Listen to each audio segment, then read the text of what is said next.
At first glance, Toy Chica seems to be your run-of-the-mill Chica variant. Well, that is, one glance at the name. One glance at the design might raise some eyebrows if you're more familiar with the more rounded version of the chicken. Indeed, Toy Chica was not just the first alternate Chica design, but in her own right she was a big change from the initial character, something shared with Toy Bonnie and Mangle. Though, while I'm putting so much emphasis on her looks alone aren't the most interesting thing about her, especially when it comes to the later games. In a way, her first appearance kinda set her up to be underestimated, but there's a reason she got her own video. So here we are, and here we shall go into the story of Toy Chica. Let's begin at the beginning, which was FNAF 2. After the successful Five Nights at Freddy's, with its beloved animatronics, FNAF 2 basically gave each of the main four two new variants, a withered and a toy version. The withered animatronics were the original band who were deconstructed for spare parts. Even though FNAF 2 was a prequel to FNAF 1, there was a Freddy band before it.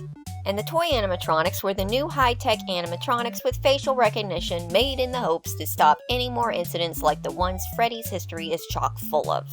Toy Chica is one of the first threats to come after you in the game, and one of the easier ones to manage.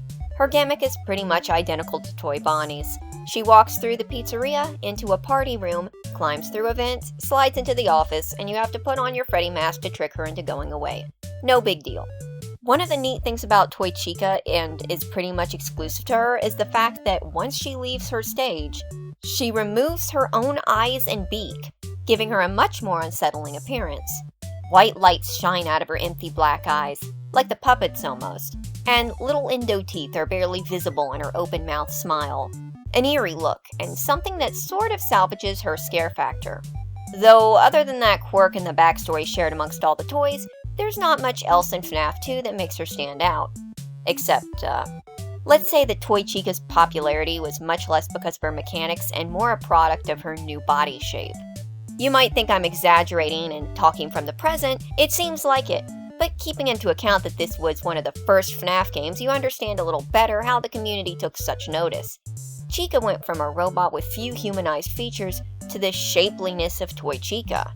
And this was long before Hot Charlie, Sexy Baby, the Diddy Babs, Buff Freddy, Buff Helpy, the daycare attendant. It was a lot to take in.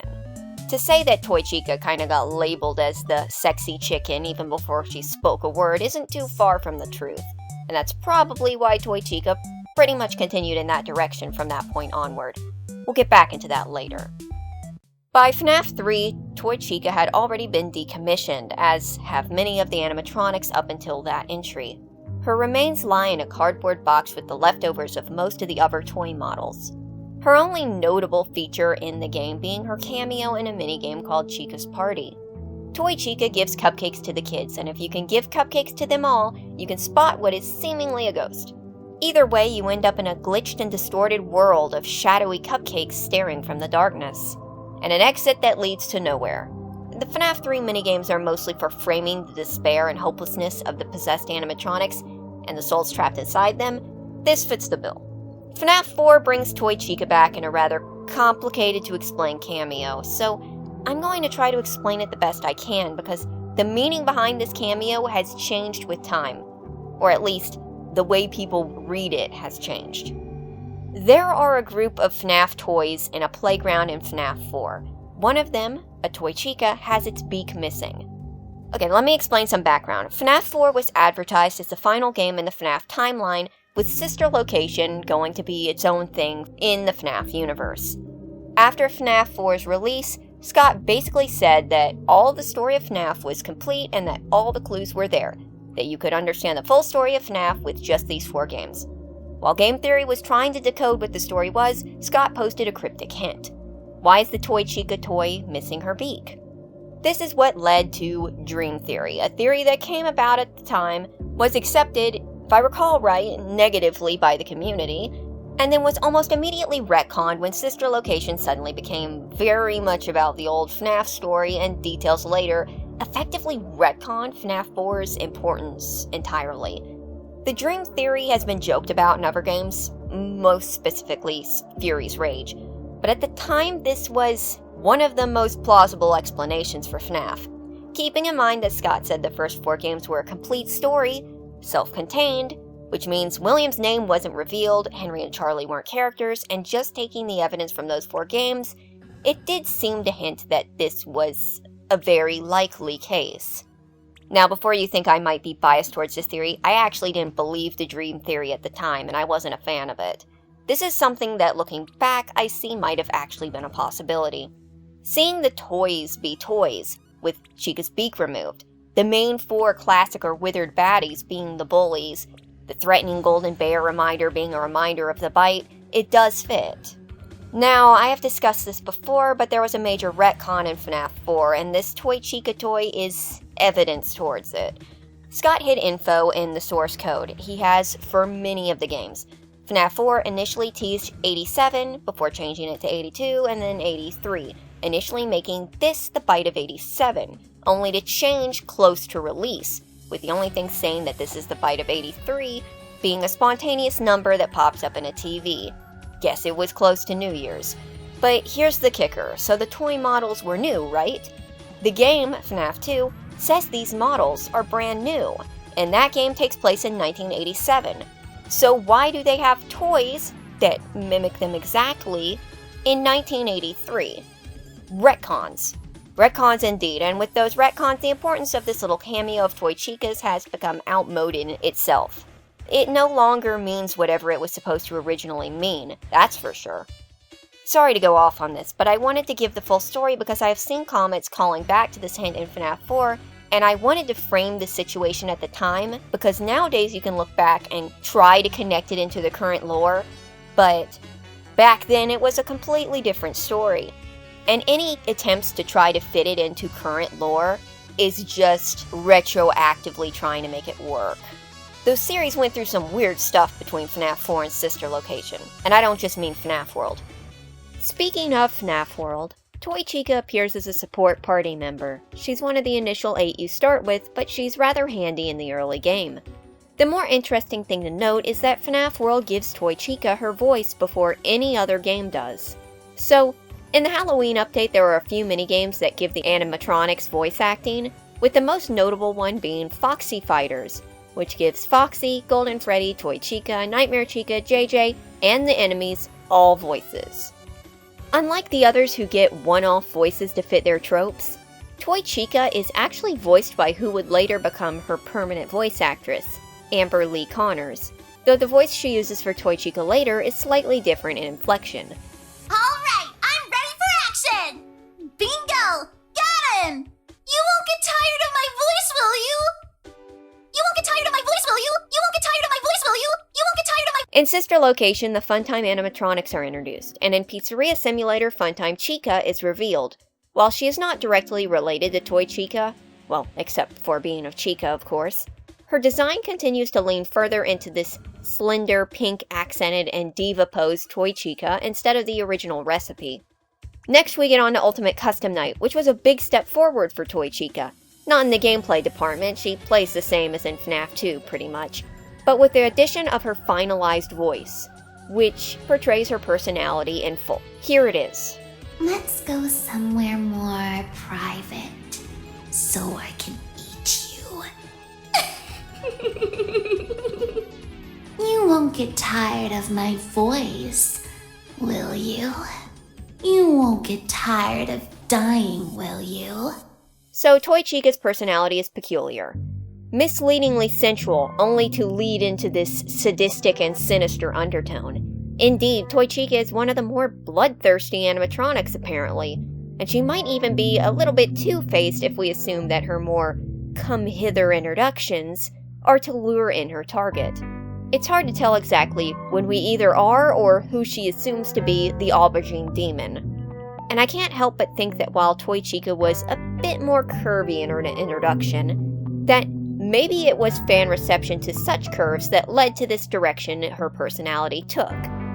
Though unlike a lot of the eye candy characters in FNAF, I find the fact that we can directly hear Chica using that aspect of her against her prey to work quite well. Many times we get these voluptuous FNAF characters who are voluptuous for the sake of voluptuousness, but in this case, Toy Chica is using that to a final goal. One of Toy Chica's lines references biting someone and leaving her beak in their forehead. Where's my beak? Lodged in your forehead, of course. This seems to directly be a reference to the bite of 87, or 83. But I don't think it's actually hinting that Toy Chica did it. As we know in Fnaf 2, Toy Chica removes her beak while stalking her prey, so she wouldn't lodge her beak in someone's forehead. I think this is just a callback to Fnaf 2, where at the time, I think pretty much everyone except Chica was believed to be the biter. There was big Foxy theories, there were big Mangle theories, there was a pretty significant Toy Bonnie theory, there was Golden Freddy theory, now it's currently Toy Chica. But Toy Chica features in another segment of this game as well, one that I find significantly more important: Chica's high school days. These reward cutscenes are parodies of a high school romance drama, save with Toy Chica playing the part of a heartsick yandere who is never satisfied. She goes through a slew of victims. Basically, she says something she likes about them, gives away that she intends to lure them, and then the day ends. The next day opens with a new target and a trophy from the old lover boy left in her backpack. It's a disturbing chain of events. However, there might be a neat secret hiding here. Here's a step-by-step to each of the victims. Technically, Toy Chica's first victim is Foxy, as we see his hook sticking out of her bag, but we don't know how she tricked him. Next is Freddy Fazbear. I say Freddy instead of Toy Freddy because he lacks his cheeks. Chica admires his top hat of all things and decides he dresses well enough to be hers.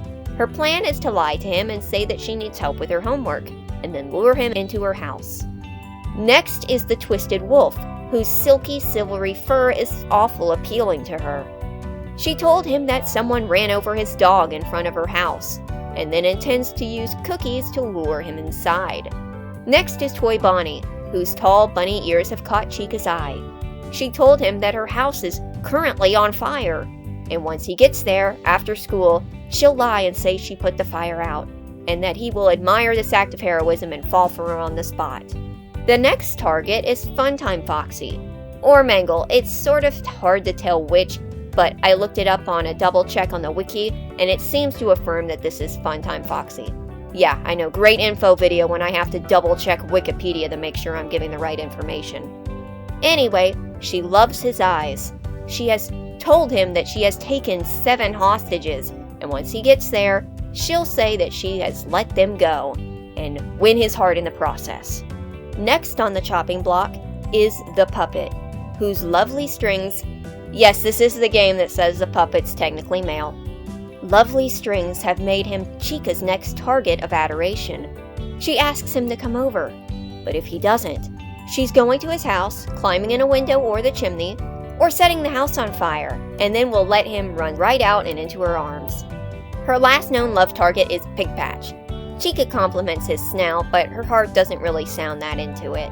Still, she's going to straight up kidnap him, smack him with a shovel, throw him in the trunk, and then lie and pretend Balloon Boy was out offing anthropomorphs again, and she saved him. In the last cutscene, Chica's writing in her diary with her bag of body parts nearby, promising that tomorrow she'll be on the hunt once again. So there's some possibilities for what these secrets could mean, the most likely one being ways in how Afton lured his victims. I know that sounds like a stretch at first. I definitely think these are exaggerated. But one of these directly links with a known way Afton lured a child. In fact, one of the only ways that we know of him luring a child other than just the suit. So in the books, Susie, the ghost who possesses classic Chica, was said to have been lured by Afton, who claimed that he had found her lost puppy. In Pizzeria Simulator, the Fruity Maze arcade game shows Susie playing a game as Afton creeps up on her, and the depiction of a hit puppy, or perhaps a bunny, appears the further you get into the levels. So the game seems to confirm that this backstory is canon in the games and the books. Though that is kinda weird since he technically lured her in using the Spring Bonnie suit. So that means he told all these kids to come back to a party in the safe room, and then he said to Susie specifically, "By the way, your dog's back there." You wouldn't think that he would really need to do that. Honestly, this is just another case of weirdness brought on by Pizzeria Simulator trying to bring in elements from the books, so I digress. So, it is possible that the rest of these might be ways that Afton lured children, like offering to do their homework or telling them that he needs their help or that he has candy and cookies. The puppy routine, luring a kid by saying that they lost their dog, is a Predator staple that you get warned about. So it could just be like an overlapping parallel. The puppet one might be a reference to Pizzeria Simulator directly, and burning his house down around him and catching him if he escapes. Though in that case, I don't think it would count as an Afton luring technique and more like Henry stacking up charges for arson. Come to think of it, if the puppet was in FNAF 3, did Henry just set the building on fire and catch the puppet with Lefty while he was escaping? That's an unfortunate thought. Okay. At the very least, Toy Chica's yandere shtick, while likely being just more of a popular topic at the time, has some roots in hinting to Afton's crimes.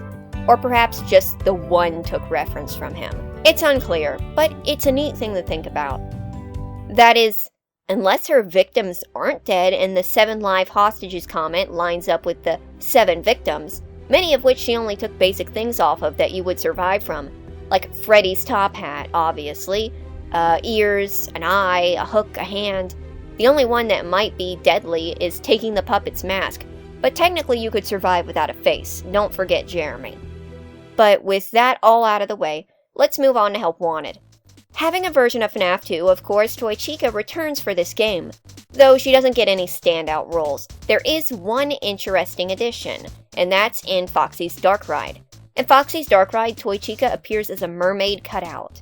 This doesn't seem like a big deal until you get to Security Breach, where these mermaid cutouts are all over.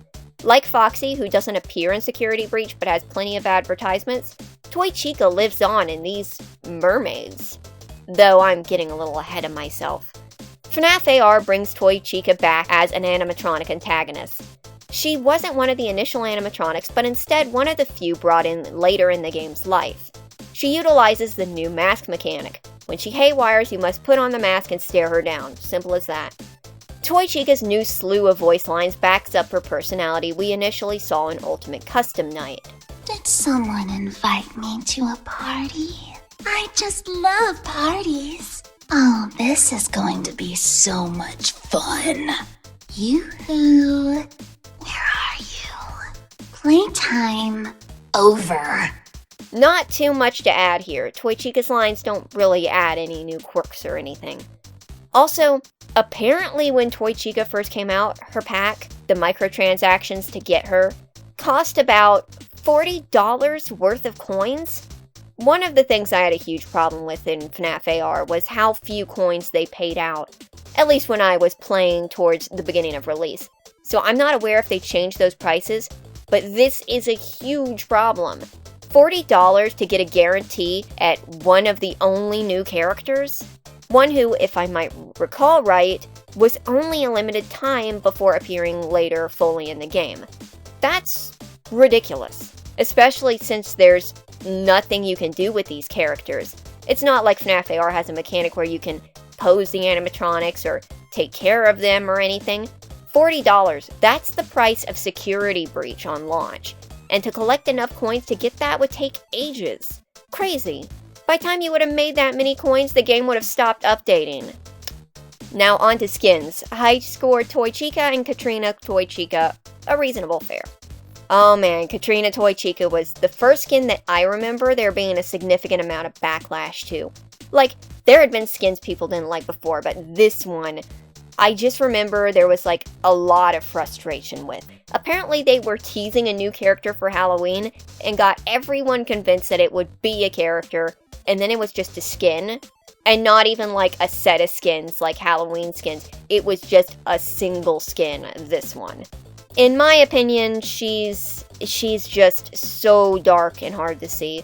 La Calavera Catrina, who she is based off of, and I might have pronounced that wrong, may be depicted as skeletal in nature, but she is usually covered in beautiful face paint and bright flowers. Being a horror game doesn't excuse how hard it is to make out what she looks like. And High Score Chica has her own controversy, but this one involves merch. So, FNAF has made a lot of action figures, but never based off of the toy animatronics. The reason for this is frequently touted that it would be too much work to make the new models. except they made the new models to sell Fnaf AR skinned ones, but not the originals. I guess because High Score Chica was mostly one flat color and didn't require any precision details. So, why don't they just make toy animatronic action figures? Well, the defense I've heard is, oh, kids won't want them, they don't care about the toy animatronics, they just want whatever. So instead, Funko has decided that the better option is to just recolor the exact same models over and over again and overflow Walmart with them. You know, kids aren't stupid. Little kids might not notice the difference, but older kids do. If kids were able to distinguish Pokemon and Digimon from one another, then they can tell when an action figure is just the same character with a different color. But I digress. That's just something I thought about a long time, but I never had a soapbox to stand on. So, Fnaf AR might have been Toy Chica's last appearance as of now, but many of Toy Chica's traits have made their way into Glamrock Chica of Security Breach, from the pink accented color scheme to the shapeliness to the fact that her beak pops off and makes her even more threatening. This is a gone but not forgotten scenario, and not even a gone forever scenario. She'll likely appear in the next compilation game or on a piece of merch sometime soon. I don't expect her to be a headliner anytime soon, but she's had a good run of it.